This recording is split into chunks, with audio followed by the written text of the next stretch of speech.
ठरलं तर या मालिकेच्या आजच्या या भागामध्ये तन्वीचा जो काही खरा चेहरा म्हणजे प्रियाचा सगळ्यांच्या समोर आलेला आहे आणि ती खोटी तन्वी आहे. तिने हे सर्व तन्वी बनण्याच नाटक केलं होतं. ती आता ह्या सुभेदारांची आणि किल्लेदारांची तन्वी नाही हे अर्जुन आणि सायली मात्र आता सगळ्यांच्या समोर सिद्ध करणार आहेत. तेव्हा अर्जुन सगळ्यांना एकत्र बोलावतो आणि सगळ्यांच्या समोर सांगतो की तुम्हाला मात्र आता हे प्रियाच्या बाबतीत आतापर्यंत खूप काही माहिती होते, परंतु आज आम्ही तुम्हाला एक असा भयानक पुरावा देणार आहे की जी गोष्ट तुम्हाला आतापर्यंत माहिती नव्हती आणि त्या गोष्टीमुळे तुम्हाला एक जबरदस्त शॉक बसणार आहे. तुमच्या मनाला एक खूप मोठा धक्का बसणार आहे. कारण हे सगळे काही पुरावे आहे तर ते दाखवण्या अगोदर मात्र आम्हाला घरातील सगळ्यांना दाखवायचे होते. सायली म्हणते की हे पक्का कोर्ट मात्र तिला जी शिक्षा द्यायची असेल ते देणारच आहे, पण त्या अगोदर मात्र घरातील सगळ्यांना मात्र हे पुरावे बघून जे काही आता प्रियाच्या बाबतीत ठरवायचे असेल, जो निर्णय घ्यायचा असेल तर ते तुम्ही घेऊ शकता. तिचा चेहरा आता सगळ्यांच्या समोर आलाच पाहिजे. घरातील प्रत्येकाने मात्र आता ह्या प्रियाच्या हातून अन्याय सहन केलेला आहे. आता हे सर्व ऐकल्यानंतर प्रियाला तर खूपच राग येतोय. ती रागाने आता सायलीकडे बघते. त्यावर तर पूर्णही म्हणतात की जे जे झालेलं आहे ते सगळं सायली तुम्ही उघड केलेलं आहे. अश्विनशी असणार हे खोट प्रेम प्रकरण, घरच्या माणसांशी अगदी जीवाजीवघेण हल्ला तिने केलेला आहे. त्याच्या जीवाशी ती खेळलेली आहे. आता आणखीन काय आहे असं राहिलेलं आहे बरं. तेव्हा आता सायली म्हणते की पूर्णाजी अहो हे तर फक्त एक टोक होतं. आता अर्जुन म्हणतो की हे बघा, ज्या दिवशी आम्हाला प्रियावर संशयाला सुरुवात झाली आणि त्याची सुरुवात तेव्हापासूनच झालेली आहे. ज्या दिवशी मात्र नागराजला शिक्षा झाली होती त्यावेळेस मात्र आता त्यांनी आपल्या सगळ्यांच्या समोर एक कोड घातलं होतं. आता नागराजने जेव्हा त्यावेळेस सांगितलेलं असतं तो सीन मात्र आता सगळ्यांच्या समोर दाखवलेला आहे की नागराजने त्यावेळेस असं सांगितलेलं असतं की तुमच्या म्हणजे डोळ्यासमोर एखादा गोष्ट लपत आहे की जी व्यक्ती आहे ती तुमचं घर पोखरत आहे. ते सत्य मात्र मी सांगणार नाही तर मी वाट बघणार आहे. खेळ रंगण्याची आणि तुमचं घर बिघडण्याची. तुमचं घर आहे तर एक मयसभा आहे. आता मयाशूर राक्षसाने मात्र पांडवांसाठी आखलेली ही एक मयसभा होती. काय रे अर्जुन, तू तर स्वतःला खूपच हुशार समजतो की तुझ्या आयुष्यातील आता ह्या महिसभेतील मायाजालला तू बाहेरच पाडून दाखव आणि हे माझं तुला चॅलेंज असेल. आणि नागराज चॅलेंज मात्र आता सगळ्यांच्या समोर आता अर्जुन आठवण करून देतो आणि तो सगळ्यांना विचारतो की हे सर्व तुम्हाला आठवते का. त्यावरती प्रताप म्हणतो की हो, आम्हाला हे सर्व आठवते, पण त्याचा अर्थ नक्की काय होता हे नव्हते कळले. त्यावरती आता सायली म्हणते की हो, आम्हाला सुद्धा त्यावेळेस त्याचा अर्थ कळालेला नव्हता, परंतु नागराजने मात्र चॅलेंज दिलेलं होतं की त्याच हे कोड सोडून दाखवायचं म्हणून. त्यानंतर आम्ही सुद्धा विचार करायला सुरुवात केली की आपल्या घराची मैसभा झाली म्हणजे नक्की काय झालेलं आहे. तेव्हा अर्जुन आणि सायलीच्या लक्षात आलेलं असतं, कारण त्यांनी खूप वेळा विचार केलेला असतो की म्हणजे प्रिया आपला सगळा काही पॉइंट हा प्रियाच्या निगडीत आहे. म्हणजे प्रियाच नक्की आपल्या घरातील एक नागिन आहे, ती पोखरणारी. या सगळ्याचा दोघे याचा विचार करतात आणि विचार केल्यानंतर त्यांच्या लक्षात येते आपल्या घरामध्ये जे खरं आहे, जे खोट आहे आणि त्याला आपण खरं समजतो असतो खोट्याला खरं समजतो. या प्रश्नाचे उत्तर मात्र आम्हाला शोधताने फक्त आमच्या समोर आता प्रियाचा चेहरा आला. म्हणजे यात नवीचा या घरामध्ये फक्त हीच एक अशी व्यक्ती आहे की जिचे खाण्याचे दात वेगळे आहे आणि दाखवण्याचे दात वेगळे आहे. कारण खूप वेळा आपण या प्रियावर विश्वास टाकला होता. खूप वेळेस तिला आपण सुधारण्याची संधी दिली होती, परंतु तिने कायम आपला विश्वासघातच केलेला आहे. त्यावरती आता अस्मिता म्हणते की नाही, आता या बाबतीत तर सगळ्यांना माहिती झालेला आहे आणि परत कोणी मात्र तन्वीवरती विश्वास नाही ठेवणार आणि कोणी तिचं नाव सुद्धा घेणार नाही. त्यावरती आता सायली म्हणते की अस्मिता ताई हे बघा अहो, तुमचा हा राग मात्र तुम्हाला माहिती असलेल्या गोष्टीवर आधारित आहे आणि ज्यावेळेस मात्र तुम्हाला सगळ्या गोष्टी कळतील त्यावेळेस तुम्ही काय करताल बरं. प्रिया बाबतीत विचार करत असताना मात्र प्रतिमाला अगदी होळीच्या दिवशी चक्कर आली होती. पण त्यावेळेस प्रतिमा त्याला रक्तांची गरज असते आणि रविराज काका म्हणलेलं की तन्वीचा ब्लड ग्रुप आहे तर तो ओ निगेटिव्ह आहे आणि हा मात्र आपल्या प्रतिमा अतिशय निकटत आहे. आणि तेव्हा आता अशू म्हणतो की ठीक आहे, मग आता या दोघींचा ब्लड ग्रुप जर एक असेल तर मी लगेच ताबडतोब येथे तन्वीला बोलावून घे. त्या सीनची मात्र सगळ्यांना आठवण होते. त्यावरती सायली पुढे म्हणते की प्रतिमा त्यांना रक्तांची गरज होती तरी सुद्धा प्रिया मात्र तेथे रक्त देण्यासाठी वेळेत नाही पोहोचली. कुठली मुलगी होती की आपल्या आईला रक्ताची गरज असताना सुद्धा तेथे येण्यासाठी टाळाटाळ करेल. म्हणून त्याच वेळेस मात्र आम्हाला प्रियाला पहिल्यांदा संशय आला होता. ती नक्कीच काहीतरी आपल्यापासून लपवते, कारण तिचा ब्लड ग्रुप आता प्रतिमा आत्याच्या ब्लड ग्रुपशी निगेटिव्ह नाही म्हणून मात्र ते येथे येण्यासाठी नकार देत असेल, येत नसेल यावरती आम्हाला संशय आलेला आहे. हे सगळं काही सायली आता सगळ्यांना समजावून सांगत असते. त्यावेळेस आम्ही आता एक असा निर्णय घेतलेला होता की काही झालं तरी प्रियाला न कळवता तिच्या रक्ताची तपासणी करायची. ऐकल्यानंतर आता प्रतिमा ते विचारतात की काय तन्वीची ब्लड टेस्ट पण का करायची होती. त्यावरती अर्जुन म्हणतो की कारण तुझा ब्लड ग्रुप आहे आणि प्रियाचा ब्लड ग्रुप आहे. आता त्या मॅच व्हायला हवा होता. तुझा आणि प्रतिमा हे फक्त तन्वीचा ब्लड ग्रुप आहे तर तो ओ निगेटिव्ह आहे. सिनियरने आम्हाला अगोदर सांगितलेलं होतं. याची क्लॅरिटी आम्हाला तेव्हाच आली असते की जेव्हा याचा ब्लड ग्रुप आहे तर तो आमच्या हाती आला असता. प्रियाता हे सर्व सांगत असताना पूर्णपणे घाबरून जाते. ज्याची भीती होती शेवटी तेच आता होणार आहे, घडणार आहे. सगळ्यांच्या समोर सत्य येणार आहे हे तिला माहिती आहे. म्हणून तिचा पूर्णपणे आता श्वास तोंडलेला असतो. जण मात्र आता एका विचारात पडतात, नक्की आता काय सिद्ध होणार आहे. तर यानंतर आता रविराज काका म्हणतात की आमच्या सुद्धा हे लक्षात आलंच नव्हतं की ती काय प्रतिमाला रक्त देण्यासाठी टाळाटाळ करते. इतकी स्वार्थी मुलगी मी आतापर्यंत बघितलेली नव्हते की जी मुलगी आपल्या आईला रक्ताचा थेंब सुद्धा देणार नाही. आणि म्हणूनच मात्र ती हॉस्पिटलमध्ये उशिरा आलेली होती. त्यानंतर सायली म्हणते की प्रियाच रक्त मिळवणं इतकं सोपं नव्हतं, म्हणूनच आम्ही धुरवडीच्या दिवशी रक्तदान शिबिराचा हे घाट घातला होता. त्याचंही एक मुख्य कारण होत तो सिंग मित्रांनो आपल्या समोर क्रेडिट केलेले आहे. आणि आता प्रियाच रक्त घेतलेलं असत. अर्जुन आता समोरच उभा असतो. त्याच्या काही लक्षात आलेलं नाही, कारण आता प्रियाच्या रक्ताची त्यांना टेस्ट करायचे असते. त्यावर आता सायली म्हणते की या अगोदर मात्र आम्ही एक वेगळी जबाबदारी घेतली होती, खबरदारी. कारण किती काही झालं तरी प्रियाने या वेळेचे रक्ताचे सॅम्पल बदलायला नकोय म्हणून, पण ती काहीही करू शकते हे आम्हाला माहिती होतं. त्यावर तर अर्जुन म्हणतो की त्याच दिवशी रक्त चेक केल्यानंतर तिचा ब्लड ग्रुप आहे तो आमच्या हाती लागला होता.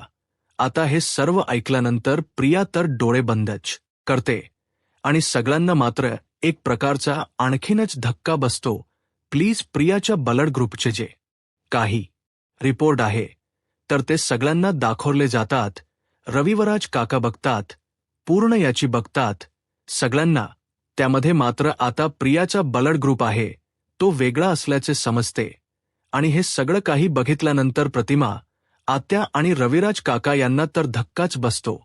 आणि यावर आता अर्जुन म्हणतो की आता हे सगळं काही रिपोर्ट बघता क्षणी हे समजते प्रियाचा ब्लड ग्रुप आहे तर तो ओ निगेटिव्ह नाही म्हणून बी पॉझिटिव्ह आहे. त्यानंतर रविराज काका हे सर्व काही ऐकल्यानंतर विचारतात की पण हे सर्व कसं शक्य आहे. तन्वी आणि प्रतिमाचा ब्लड ग्रुप आहे तर तो ओ निगेटिव्हच आहे हे मला चांगलं माहिती आहे, माझ्या आठवणीत आहे. तिचा ब्लड ग्रुप आहे, तर तो बी पॉझिटिव्ह कसा असू शकतो? सगळ्यांना आता हाच प्रश्न पडतो की हे कसं होऊ शकतं. त्यावरती सायली म्हणते की हो रविराज काका, हाच प्रश्न आम्हाला सुद्धा पडला होता.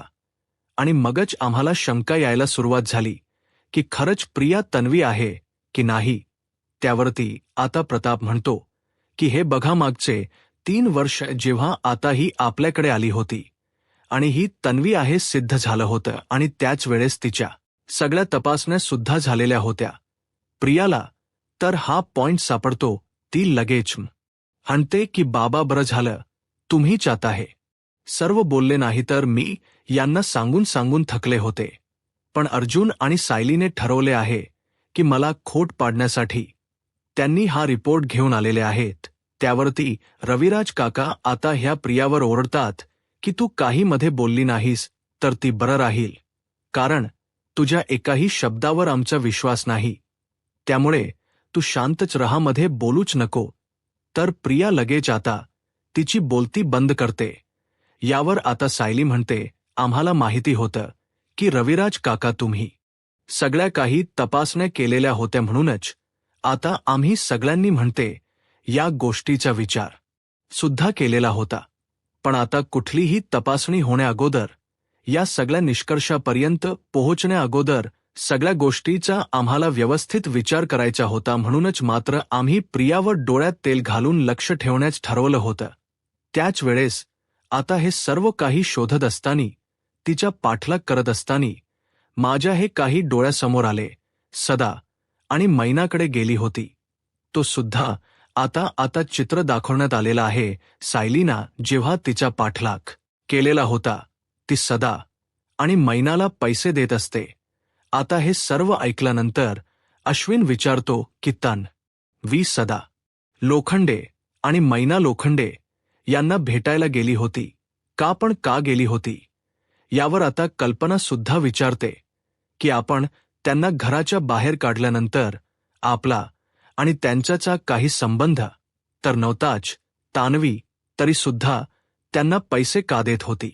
आता सायली म्हणते की सदा आणि मैने हे सांगितलं होतं की प्रियाने त्यांना कर्ज दिलं होतं. सदा आणि मैने त्यावेळेस जे काही म्हणले असते, मैना म्हणते आम्हाला पैशांची गरज असते सायली, तुला हे माहितीच असतं, म्हणून तिच्याकडून आम्ही कर्ज घेतल्याचं आता खोट ती बोललेली असते. त्यावरती आता हे सर्व ऐकल्यानंतर अस्मिता म्हणते की आपण त्या खोट्या सदा आणि मैनावर कसा विश्वास ठेवू शकतो? जेवढी ही प्रिया खोटारडी आहे तेवढे हे दोघे सुद्धा खोटारडे होते. अर्जुन म्हणतो की हो, आम्हाला हे सगळं माहिती होतं, म्हणूनच आम्ही प्रियाचं बँक अकाउंट चेक करण्याचं ठरवलं होतं. सीनियर, तुला तर आठवत असेल की आम्ही मात्र प्रियाच्या बाबतीत जे बँक अकाउंट आहे त्याचे डिटेल्स देण्याची रिक्वेस्ट केली होती. आवर्ती आता हे ऐकल्यानंतर रविराज काका म्हणतो की हो, आणि त्यावेळेस मात्र तुझं ऐकून मी बँक मॅनेजरशी बोललो होतो. सायली म्हणते की हे बघा, तिथूनच मात्र चेक केल्यानंतर आम्हाला प्रियाच्या पैशाच्या व्यवहाराबद्दल कळले. तेव्हा असे समजले होते की तिचा बॅलन्स इतका कमी असताना सुद्धा ती दर महिन्याला 20,000 रुपये काढते आणि ते पैसे ती सदा आणि महिन्याला देते. नक्कीच यामागे काहीतरी मोठं कारण असे. जे काही प्रियाचे बँक अकाउंटचे डिटेल्स आहे तर त्याचा सुद्धा पुरावा मात्र दाखवला जातो. त्यानंतर अर्जुन म्हणतो की यामध्ये क्लिअरली असं दिसत आहे की ज्या दिवशी आपण सदा आणि मैना यांना घराच्या बाहेर काढले होते, त्यानंतर मात्र दर महिन्याला प्रिया त्यांना 20 ते 30,000 देत होती. तेव्हा आता प्रियाला हे ऐकल्यानंतर धक्काच बसतो. ती लगेच म्हणते की पण याचं स्पष्टीकरण आहे तर ते मी अगोदर तुम्हाला दिलेलं आहे की मी त्यांना पैसे का देत होते, कारण मी गोरगरिबांना मदत करत होते, म्हणून मला ते पैसे लागत होते. तेव्हा आता अर्जुन म्हणतो की हे बघ, आता तुलाच गोरगरिबांना मदत करायची होती, पण ती पण दर महिन्याला एकाच तारखेला मात्र तू ती रक्कम विड्रॉल करत होती. ते पैसे तू काढत होती आणि ते पैसे तू महिन्याकडे पोहोच करत होती. हा योगायोग नव्हताच, नक्कीच काहीतरी होत आहे. सर्व ऐकल्यानंतर पूर्णाई म्हणतात की जर आता प्रिया दर महिन्याला ह्या तारखेला पैसे देत होती तर. मात्र ते कर्ज नसेलच. आता सायली म्हणते की हो तुमचं बरोबर आहे, कारण ते पैसे मात्र ती सदा आणि महिन्याला तोंड बंद करण्यासाठी देत होती. ऐकल्यानंतर आता सगळ्यांना एकदम असा शॉक बसतो. त्यावरती आता अश्विन विचारते की पण असं काय त्यांना माहिती होतं की जयचं तोंड बंद करण्यासाठी तन्वी त्यांना पैसे देत होती. त्यावरती आता अर्जुन म्हणतो की जेव्हा सदा आणि मैना पकडले गेले त्यावेळेस त्यांनी हे सांगितलं होतं, मात्र 4 मुली होत्या. त्यानंतर मात्र आम्हाला हे समजले की त्यांना 4 नाही तर 5 मुली होत्या, कारण या अगोदर मात्र सदा मैना खोट बोलत होते. प्रिया पैसे देत होती म्हणून ते खोट बोलत होते. आणि त्यानंतर आम्ही त्या 5व्या मुलीचा शोध घेण्याचं ठरवलं होतं, पण आम्हाला हेच वाटत होतं की त्या 5व्या मुलीला लपवलं जाते, म्हणून तिच्या आणि प्रियाच नक्कीच काहीतरी कनेक्शन आहे याचा आम्हाला डाऊट आलेला होता. आता मित्रांनो, या प्रियाची तर पूर्णपणे घाबरगुंडी उडालेली असते. काय करावं तेच तिला काही कळत नसतं, कारण तिचं भांड आता सगळ्यांच्या समोर उघड केलेलं आहे. ते पण अर्जुन आणि सायलीने. सायली म्हणते की आम्हाला संशय आल्यामुळे आम्ही सदा आणि मैनाच्या घरी गेलो आणि तिथे जाऊन आम्ही चौकशी केली आणि तेथे गेल्यानंतर आम्हालाही सापडले, म्हणून मात्र तो पुरावा आता ती सगळ्यांच्या हातात देते. तेव्हा आता तो फोटो सगळ्यांनी बघितल्यानंतर आता लगेच कल्पना म्हणते की हा तर सायलीच्या लहानपणीचा फोटो आहे. मधून आपल्याला सायलीच्या गाठोड्यामध्ये दिलेला हा फोटो आहे. त्यावरती आता सायली म्हणते की आई तो प्रियाने निर्माण केलेला फक्त एक आभास होता आणि त्याला हे सिद्ध करायचे होते, म्हणजे प्रियाला, कारण मी बबली लोखंडे सदा आणि महिनी मैनाची मुलगी आहे हे आता सगळ्यांच्या समोर तिला दाखवायचं होतं. यावर आता सायली पुढे म्हणते की आम्ही प्रियाला मात्र आता महिपच्या घरातून बबली लोखंडे हेच गाठ चोरताने पाहिलं होतं आणि त्यावेळेस आमचा असा समाज झाला होता की तिने माझं गाठोड महिपच्या घरात लपून ठेवलं असेल आणि खरंतर मात्र ते गाठोड होतं तर तेच स्वतःचं होतं. आता हे सगळं काही ऐकल्यानंतर सगळ्यांना एक प्रकारचा मोठा धक्का बसतो. त्यावरती आता रविराज काका म्हणतात की म्हणजे ती बबली लोखंडे ही प्रियाच आहे आणि या सगळ्यांच्यावरून हाच निष्कर्ष निघत आहे की ती बबली लोखंडे होती तर ती आता ही प्रिया आहे, म्हणजे ती आपली तन्वी नाही, म्हणजे आतापर्यंत हिने आपल्याला फसवले.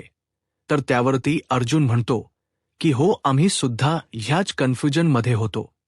त्यावरती रविराज काका विचारतात की अर्जुन, तू जे काही बोलतो त्याचा अर्थ तुला कळतो का? त्यावरती अर्जुन म्हणतो की हो. तेव्हा आता सायली पुढे म्हणते की हा विषय इतका गंभीर आहे, कारण आता म्हणूनच आम्ही ठरवलं होतं खात्री पटेपर्यंत थांबायचं, कारण प्रियाची खरी ओळख मात्र प्रतिमा आत्या आणि रविराज काका यांचं आयुष्य बदलू शकले असते. त्या घराचा पाया सुद्धा हल्ला होता, म्हणूनच आम्ही विचार करत होतो की नक्की काय करायचं. आणि त्याच वेळेस प्रतिमा आत्यांनी मला हे सांगितलं होतं की त्यांना ह्या प्रियाबद्दल खरी माया म्हणजे आईच प्रेम खरंच वाटत नाही. तेव्हा प्रतिमा त्या म्हणते की हो हे खरं आहे, कारण मला माझ्या सख्या मुलीबद्दल प्रेम का वाटत नाही, कारण ही मुलगी माझी नाही असं मला वाटत होतं आणि माझ्या मनातील ही गोष्ट मी फक्त सायलीकडे बोलून दाखवली. त्यावरती सुमन सुद्धा म्हणते की हो, कारण वहिनीने होणारा त्रास मला दिसत होता आणि त्यानंतर वहिनीनी आणि मी मिळून आता ह्या प्रियाची परीक्षा घेण्यास ठरवलं होतं. त्यानंतर सायली पुढे म्हणते की त्यानंतर मात्र रतिमात्याने प्रियाला घरी जेवायला बोलावलं होतं आणि त्यावेळेस जेव्हा आता तन्वीला त्यांनी घरी बोलवून घेतलेलं असतं, त्यांचा जो काही प्लॅन ठरलेला असतो तो मात्र अगदी ठरून घडलेला आहे. त्या प्लॅनबद्दल आता सगळ्यांसमोर आता हा सीन क्रिएट झालेला आहे आणि तो सगळ्यांना दाखवला जातोय आणि सायली प्रतिमात्या हे सगळ्यांच्या समोर घडलेलं सांगत आहे. तर आणि त्यावेळेस सुद्धा तेथे तेच घडलं. त्या प्रियाने मात्र दाखवून दिलं की ती प्रतिमात्याची मुलगी असू शकत नाही. त्यावरती अश्मिता म्हणते की हो, ज्या मुलीने आपल्या आईच्या गोळ्या बदलल्या तिच्याकडून आपण प्रेमाची अपेक्षा कसं करू शकतो? तिच्यामध्ये जर थोडासा जरी ओलावा असता तर ही माझ्या जीवावर सुद्धा उठली नसती. त्यानंतर सायली सुद्धा अस्मिता ताईंना म्हणते की अस्मिता ताई, हिला तर तुमचा आनंद कधी बघवलाच नाही. ज्यावेळेस तुम्हाला बाळपणात चक्कर आली होती आणि तिच्यामुळेच मात्र तुम्हाला हे बाळपण अवघड सुद्धा गेलेलं आहे. तेव्हा आता प्रिया लगेच ओरडते. प्रिया सगळ्यांच्या समोर सायलीला म्हणते की निदान हे तरी माझ्यावर ढकलू नकोस.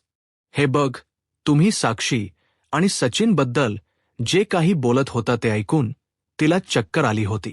तेव्हा आता सायली म्हणते की पण ते बोलणं ऐकून म्हणजे ऐकण्यासाठी मुद्दाम त्यांना घरी कोण घेऊन आलं होतं बरं? कारण मला हे बघ अस्मिता ताईंच्या बाळपणात त्यांना कोणताही त्रास होऊ नये यासाठी मात्र कोणतीही गोष्ट त्यांच्या तोंडावर बोलायचीच नव्हती. तुझ्यासाठी त्यांना कोणत्याही बाळपणात त्रास व्हायला नको हेच मला वाटत होते, म्हणून मी शांत होते. पण शेवटी तूच त्यांना खोट बोलून घरी घेऊन आली. त्यावरती अस्मिता ताई सुद्धा म्हणतात की हो, माझी पर्स घरी विसरली असं नाटक करून मात्र ही मला घरी घेऊन आली होती. आणि प्रिया त्यावेळेस खोट बोललेली असते की अग अस्मिता, तुझा सुद्धा फोन आणि माझा सुद्धा फोन मी तेथेच विसरले. आता हा जो काही घडलेला प्रकार आहे तो सुद्धा आता सगळ्यांच्या समोर येतो. अस्मिताच्या डोळ्यासमोर हे सर्व आठवते आणि प्रिया मुद्दाम आता जेव्हा अर्जुन आणि सायली, साक्षी आणि या सचिनबद्दल बोलत होते त्याच वेळेस तिथे आशा अस्मिताला घेऊन आलेली असते.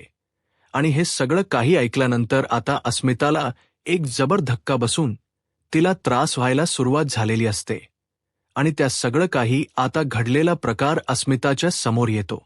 अस्मिता म्हणते की अग मी जगते किंवा मरते याचा विचार सुद्धा तू त्यावेळेस केलेला नव्हता.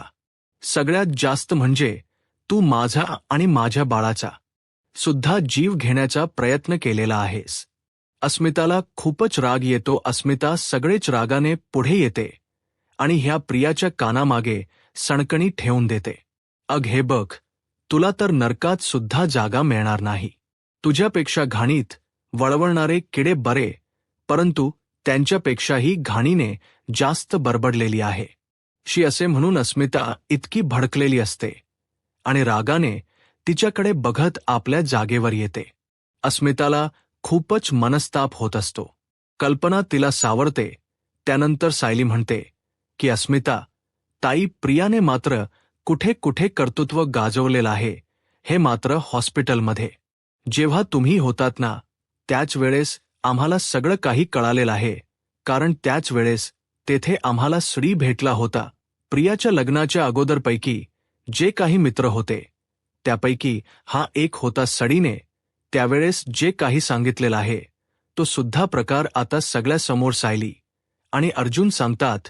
सडीने हेही सांगितलेलं असतं की प्रिया आता लग्नाच्या अगोदर म्हणजे कुणाला किती फिरवायची, एकेकाच्या बायकोवरून आता दुसऱ्याबरोबर ती मजा घेत राहायची आणि हे सर्व ती पैशासाठी करायची. आणि त्यात म्हणजे कोणी जर श्रीमंत मुलगा तर तिला भेटला त्याच्या मागे मागे सुद्धा ती फिरायची. जमेल तेवढा पैसा त्या मुलाकडून ती उकळायची. सडीने मात्र आम्हाला प्रियाच्या सगळ्या अखेरबद्दल पुरावे सुद्धा दिलेले होते. हे सगळे पुरावे मी तुम्हाला दाखवलेले आहेतच. हे सर्व ऐकल्यानंतर आता सिनियर रविराज काका आणि प्रतिमात्या पूर्णाजी हे सगळे जण इतके शॉक झालेले आहेत. तर अर्जुन त्या तिघांनाही म्हणतो की हे बघा पूर्णाजी, सिनियर आणि प्रतिमात्या, तुम्ही सुद्धा ते पुरावे बघून घ्या. म्हणून ते पुरावे त्यांना सुद्धा दाखवले जातात. तेव्हा अर्जुन ते रविराज काकांना पुरावे दाखवायला येतात. परंतु रविराज काका म्हणतात की प्लीज अर्जुन, मला दाखवू नको, कारण मला ते बघवतच नाही. पूर्णजी बघते आणि ती सुद्धा आता डोळे लगेच दुसरीकडे फिरवते. कारण सगळ्यांना मात्र प्रियाचे हे घालड कृत्य काही पटलेलं नाही. सगळ्यांना राग येत असतो. अश्विनला तर फारच राग येतो. त्यानंतर अर्जुन म्हणतो की सिनियर हे करे, यासाठी मात्र प्रियाने तुला खूप काही लुटलेलं आहे. ती फॅशन डिझायनरचा कोर्स करते असे तुला तिने सांगितले होते. त्यावरती रविराज काका म्हणतात की अरे सांगितलं म्हणजे लग्ना अगोदर ती रोज कॉलेजला जात होती, लाखो रुपये मी तिची फी भरली होती. त्यावरती आता सायली म्हणते की रविराज काका कारण ती ही मात्र कॉलेजपर्यंत कधी पोहोचलीच नाही, कारण प्रियाने मात्र शिक्षणासाठी कॉलेजमध्ये कधीही दाखला घेतलेलाच नाही. तेव्हा हे सर्व ऐकल्यानंतर सगळ्यांना एक प्रकारचा आणखीनच धक्का बसतो. प्रतिमा ते विचारतात की काय बोलते सायली, म्हणजे याचा अर्थ असा होतो की त्यासाठीच मात्र सायली तू माझ्याकडे तन्वीच्या ओळखपत्राचा फोटो मागितलेला होता. त्यावरती सायली म्हणते की हो, आणि त्याच दिवशी मी मात्र आता त्या फॅशन डिझाईनच्या इन्स्टिट्यूटमध्ये फोन केला होता. तेथे फोन करून मी आता ह्या प्रियाबद्दल माहिती मिळवली होती. तेव्हा आता त्या प्रोफेसरने सांगितलेलं असतं. मागच्या 3 वर्षाची मी हिस्ट्री काढलेली आहे. मागच्या 3ही वर्षात कधीही नाही तन्वी किल्लेदार ही मुलगी आमच्या इथे ॲडमिशन घेऊन आली होती म्हणून, आणि जे काही त्या कॉलेजने दिलेलं अधिकृत पत्र आहे तर ते मात्र आता सायली सर्वांच्या समोर दाखवते, कारण तन्वी किल्लेदार नावाचे विद्यार्थिनी त्या कॉलेजमध्ये कधीही नव्हतेच. तेव्हा आता हे सर्व ऐकल्यानंतर आता सगळेजण आणखीनच शॉक होतात, डोक्याला पूर्णपणे हात लावतात. ते पत्र मात्र सगळ्यांच्या समोर दाखवलं जातं. याच्या सगळ्या काही आता पापांचा बॉम्ब फुटलेला असतो. प्रिया आता रडत असते. तेव्हा आता प्रिया मनामध्ये म्हणते की आता ह्या दोघांनी तर माझे सगळे काही पुरावे आणि सगळे पत्ते शोधून काढलेत. त्यामुळे आता किती काही झालं तरी आता गप्प राहिलेलंच बरं राहील. आता जर मी काही सावरून घेण्यासाठी गेले तर ती मात्र माझ्यावरच आणखीन शेकेल, म्हणून ती खाली मान घालून उभी असते. आता प्रतिमा आणि रविराज काका यांच्या काळजाचा ठोका उडालेला असतो. त्यांना या प्रियाबद्दल खूपच चिडे येते. पूर्णजी पुढे म्हणतात की खरंच इतक्या टोकाची भूमिका करणारी ही मुलगी इतकं खोटं कसं वागू शकते. माझ्या मनामध्ये आता या मुलीचा जो काही संताप आहे तो मात्र मावत सुद्धा नाही. कविराज काकांना तर खूपच टेन्शन येते. त्यावरती सायली म्हणते की हो, इतकाच राग मात्र आता प्रियाचा सदाशिव आणि मैनावती यांना आलेला होता.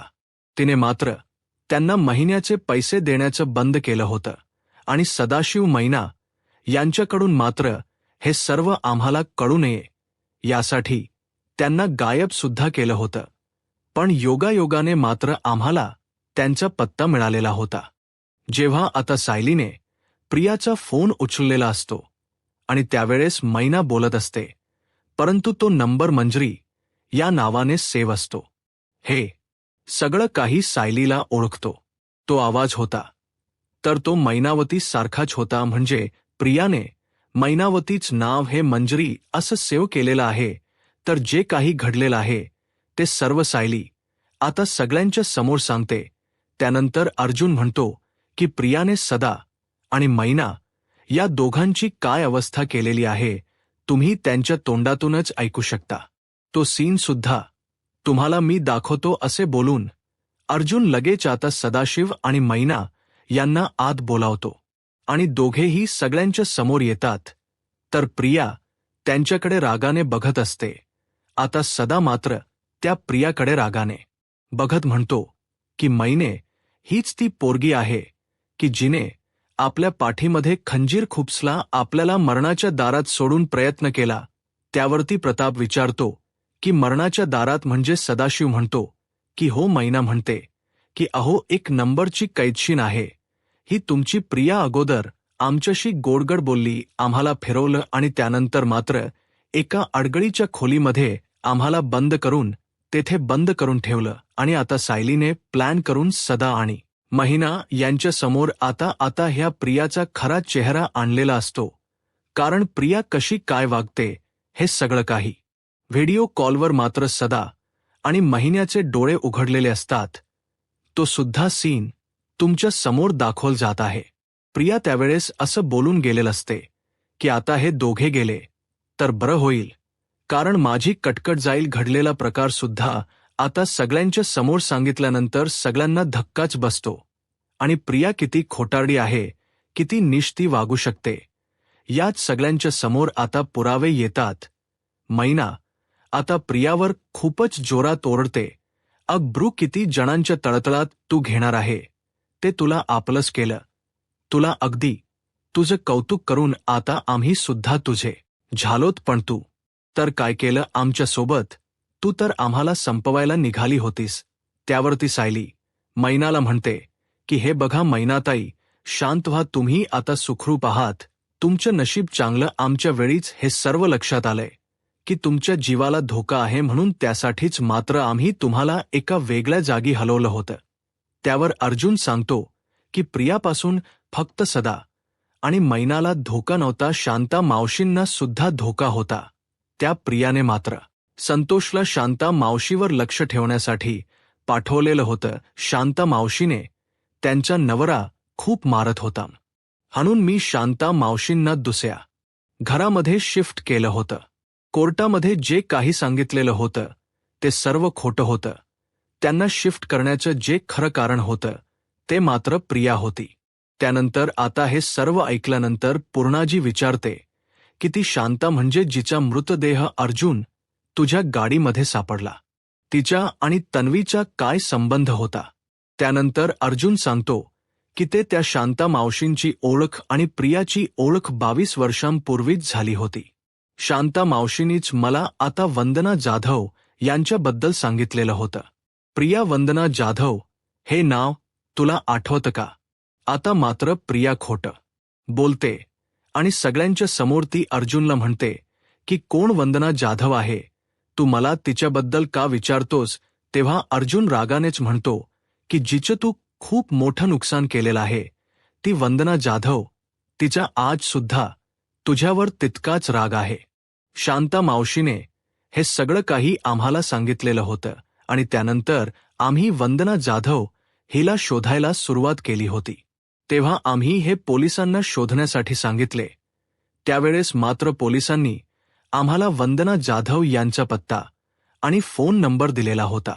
आम्ही सगळी काही चौकशी केलेली होती, पण आम्ही आता त्या कॉलनुसार आता ह्या वंदना जाधव यांना कॉल केला होता आणि बबली लोखंडे यांच्याबद्दल आम्हाला तुमच्याशी बोलायचं आहे असं सायली तिला फोन करून विचारते.